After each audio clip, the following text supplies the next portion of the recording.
What's up, castaways? Miles away here, and we're back with another synth review. So this time we're going to be looking at the Moog Sub Phatty, this beautiful specimen up here. So this is a monophonic, really fat sounding bass and lead synth from Moog. It was originally released in 2013.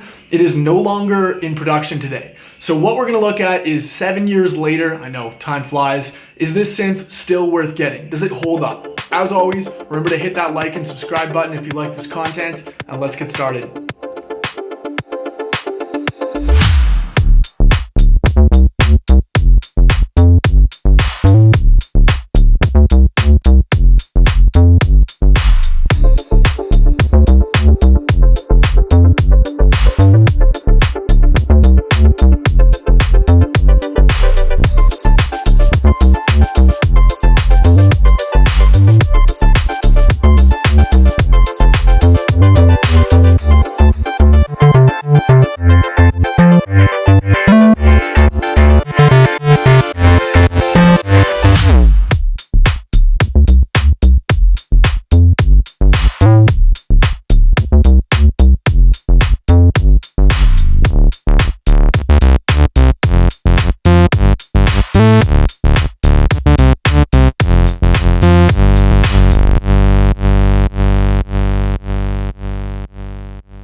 Alright, so the Moog Sub Phatty is a completely analog monophonic synth from Moog. Monophonic meaning it can only play one note at once. So what this synth really does well, in my opinion, is basses. It can do other things like leads and plucks and sound effects, but basses is really where the Sub Phatty excels, which is, if you think about the name, pretty obvious. Awesome. So the Sub Phatty has 16 user preset slots. That's not a lot, I know, but what I really like about this synth is how it's, just great for dialing up quick, simple analog sounds fast. And it's a really easy synth to make your own sounds on. So we're going to hit the activate panel mode, which brings it to exactly what every knob is literally at right now. So we've got one oscillator here, and we'll go through each of the synth sections here. So on the left, the preset bank. On the right, we've got fine tune. Great for if your synth is just a little bit out of tune, but actually the oscillators in here are quite well calibrated. Next up, we have the glide rate. Awesome for those funky basses. Then we have our one LFO here, which can modulate a couple different things, including the filter, the pitch, and one I really like, which is the wave amount. That's modulating the different wave shapes. And we've got a couple different shapes, including square, saw, ramp, triangle, sample and hold, and also one that's quite cool, which is the filter envelope, which will essentially take the shape of the filter envelope and then make it modulate one of these things. So what that allows you to do is get some really cool sounds that you wouldn't normally get to have with a standard LFO.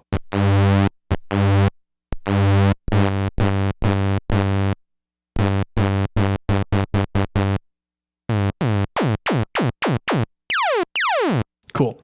Awesome. So moving on here, we've got our two oscillators. Now, these two oscillators are identical, except for the fact that the first one, you can't tune its pitch independently, and the second one can be hard synced as well as it's pitch tuned. These are great oscillators. They sound exactly like the ones from the Sub 37.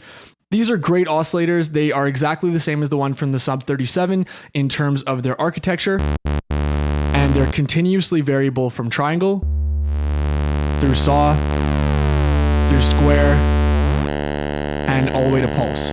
So there you go. You've got your pulse width modulation right on the front panel. For me, I really like the square wave on this synth. And I like the saw wave a lot too. I'm not a huge fan of the triangle, to be honest. It's a little bit soft, and although there's a lot of bass, it doesn't sound quite as three-dimensional as, say, the triangle wave on the Moog Grandmother or Moog Matriarch that I have over there. Then moving on, Oscillator 2, let's bring that in. We can tune them by octaves.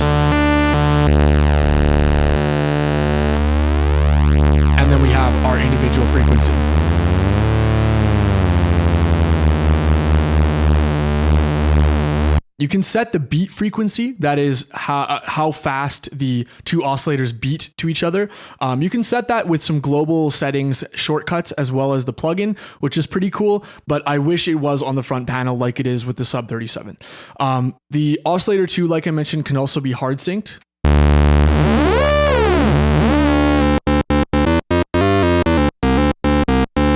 Which is awesome, just gives that great classic sync lead sound. If we take our envelope trick from before and we make the pitch only go for Oscillator 2, we can get sync lead sounds pretty quick.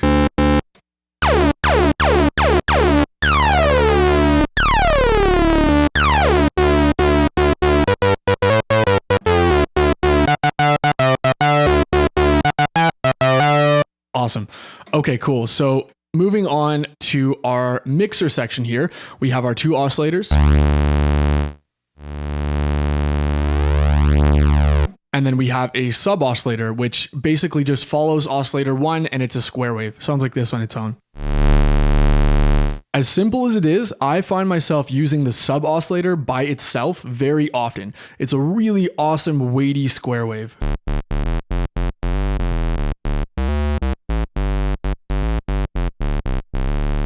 What's great about this mixer, same with a lot of Moog mixers, and you get that classic Moog driven sound.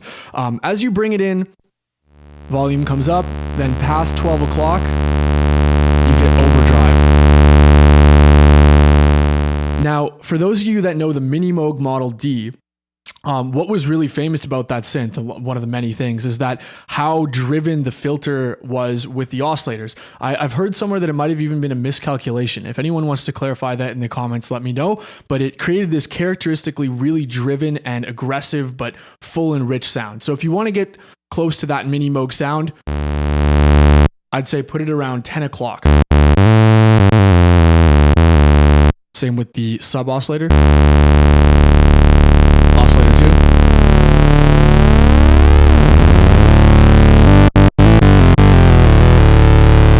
Nice and thick and full. So let's turn them all up to full drive here. Listen to that analog sound. Awesome.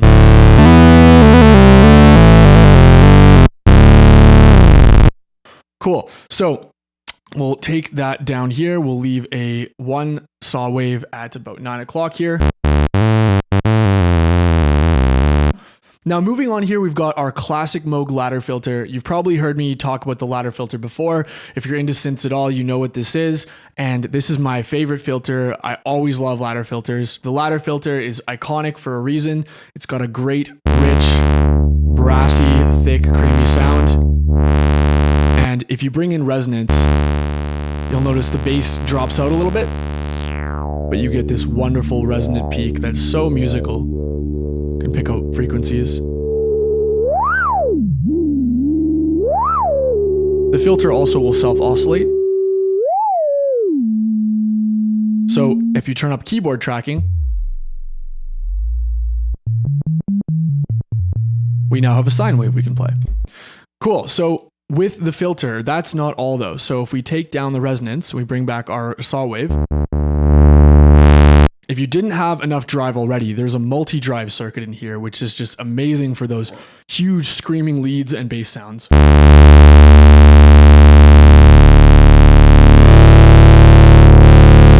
really get things noisy here. And then there's also a modulation bus for filter envelope amount, which can be both positive as well as negative. I almost skimmed over it here, but there's also a white noise source. You can change the characteristic of the noise in the global settings or through the app as well. I find one criticism of the Sub Phatty is I find that the noise, unless you're using it for sound effects, it's hard to make it work well with the drive. You kind of heard it there. I don't really like the sound of the noise going into the multi-drive circuit that much, but small price to pay. I barely touch the noise. So moving on, we've got two envelopes here. These are full ADSR envelopes, which is great. I know on the Siren and the Minotaur, they don't have the full ADSR range. For me, I really like having the ADSR to create bass sounds, to create plucks. It just adds a lot more flexibility to me than just having AD or, just having ADR. So let's play around with these here. So bring in our waves, drive them a little bit. Some resonance. Let's turn up the envelopes.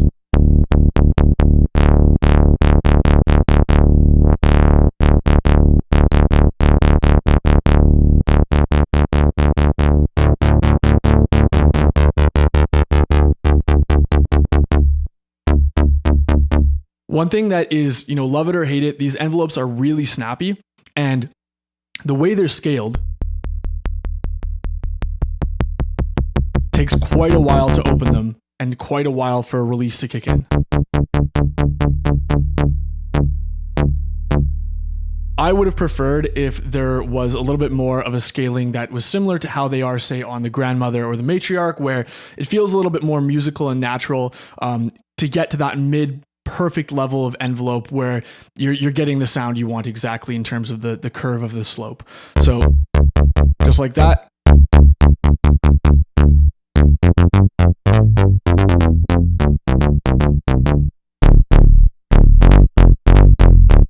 Got a funky bass line here.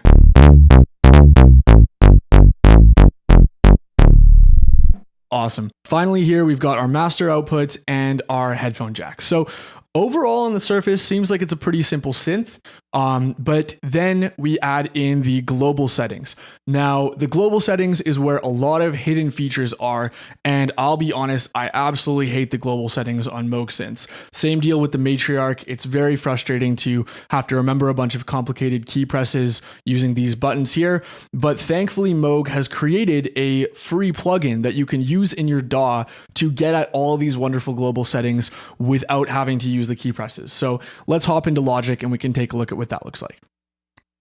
All right, so we're inside the project that I actually started the whole video with, that funky little demo, and now we have the Sub Phatty editor up in Logic, and it really is amazing. It's essentially like a VST, but you're controlling an analog synth. So if we just play that demo, we can start messing around with this and seeing, how we can make it sound.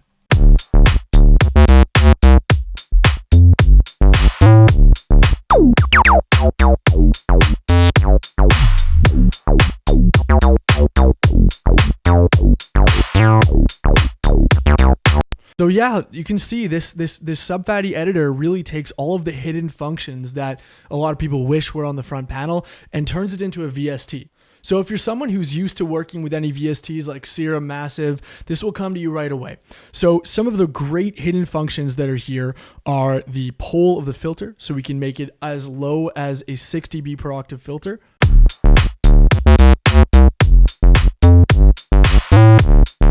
Which is really unique for a Moog synth to have such a slim filter. You can do your 12 dB per octave filter as well.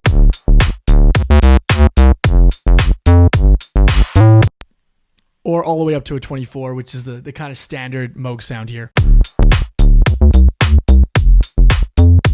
So another feature that's great and simple, but it's on here, is the pitch bend depth. So you've got, I like to have it set as an octave going down for dive bombs, for your bass solos, and then just a whole tone up for bends. So really great there. And the next one that is really cool, and to be honest, I do wish this was on the front panel like it is on the Sub 37, is the oscillator beat frequency. So if we bring in our oscillators, what you'll notice is if you start to change the frequency,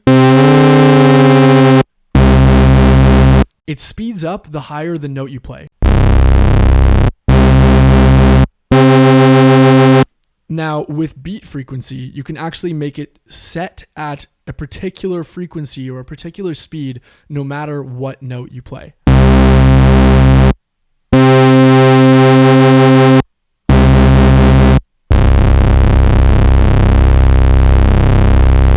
This is amazing for those deep respaces, and it's just an amazing feature that both the Sub 37 and the Sub Phatty have. Do use it if you have one of these synths. It's awesome. Next up, a couple different things that are good to have on here. You can change the glide settings, whether it's legato or gated. You can change your LFO range so that you have either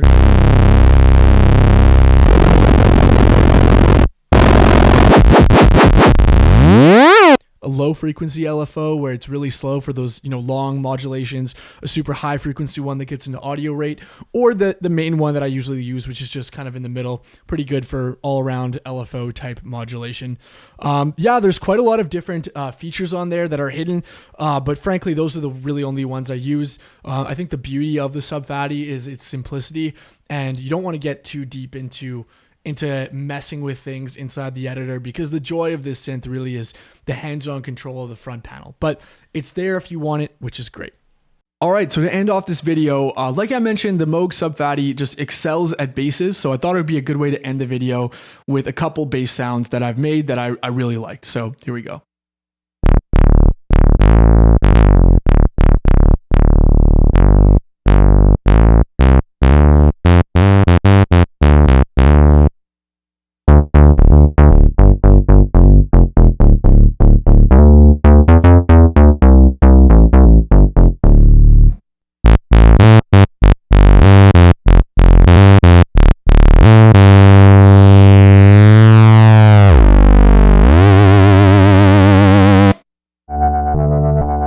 This one in particular I love.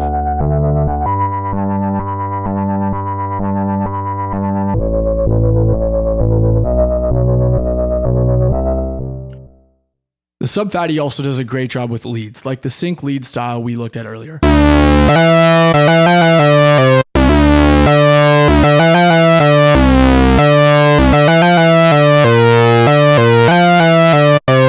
Alright guys, so that brings this review to a close. Thanks so much for watching. In conclusion, I think that 7 years later, yes, the Moog Sub Phatty still is great value. If you can find one of these used, they're just amazing prices. I actually picked one of these up for half of market value from someone who was done using it on Craigslist. So I highly recommend it. If you're looking for a quick, easy to use synth for fat basses, you can't go wrong. Almost every recent bass sound in my Miles Away tracks is gonna be on the Moog Sub Phatty just because of how easy it is to use. It's just really intuitive and fast to dial in a sound. For that reason, I give 2 thumbs up to this synth. It's awesome and I couldn't live without it. As always, thanks so much for watching. If you like this content, please hit like and subscribe and turn on bell for notifications. I'll see you guys in the next video.